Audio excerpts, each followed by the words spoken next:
নারীদের মন বোঝা ভীষণ কঠিন। কিসে তাদের খুশি, আবার কিসে তাদের কষ্ট, এটাই ঠিকঠাকভাবে বুঝে উঠতে পারেন না বেশিরভাগ পুরুষ।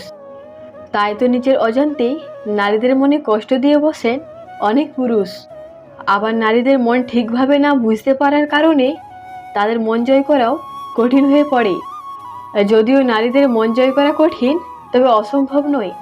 সব কিছুরই উপায় আছে। ঠিক তেমনই নারীদের মন জয় করারও কিছু কৌশল রয়েছে। কয়েকটি নিয়ম ও বা কৌশল মেনে চললে আপনিও পারবেন নারীদের মন জিতে নিতে। পুরুষের যে 5টি কথায় একজন নারী খুব সহজেই সেই পুরুষের প্রতি দুর্বল হয়ে পড়ে।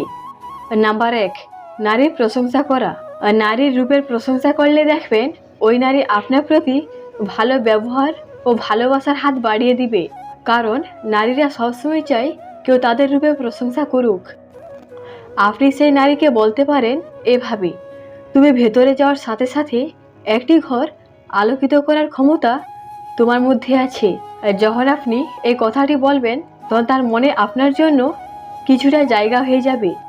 নাম্বার 2, বিশ্বাস অর্জন করুন। মেয়েদের খুশি রাখার আরেকটি উপায় হলো তাদের বন্ধু হওয়া। বিশ্বাস অর্জন করা। প্রেমের সম্পর্কের ক্ষেত্রে বিশ্বাস অর্জন বিষয়টি জরুরি। মেয়েটি আপনার প্রতি বিশ্বাস হারিয়ে ফেলে মুহূর্তের মধ্যে সম্পর্কটি শেষ হয়ে যায়। নাম্বার 3, আগ্রহ দেখান। মেয়েটির সঙ্গে কথা বলার সময় অন্যমনস্ক হবেন না। বেশিরভাগ সময় দেখা যায় ছেলেরা মেয়েদের সঙ্গে কথা বলার সময় উদাসীন থাকে। এই কারণে অনেক সম্পর্ক ভেঙে যেতে পারে। নাম্বার 4, শুনুন তার কথা। মেয়েরা কথা বলতে ভালোবাসে।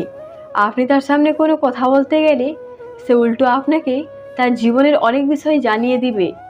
তাই মেয়েদের সামনে কথা বলার চেয়ে শোনাটাই বুদ্ধিমানের কাজ। নাম্বার 5, তাকে হাসান। মেয়েদের খুশি রাখার অন্যতম কৌশল হতে পারে আপনার হাসাতে পারার দক্ষতা। মেয়েরা হাসতে খুব পছন্দ করে, তাই মেয়েদের খুশি রাখার জন্য এই কৌশলগুলো বেছে নেওয়া যেতে পারে। যদি আপনি মেয়েদের হাসাতে পারেন তাহলে খুব সহজেই তার মন জয় করে নিতে পারবেন।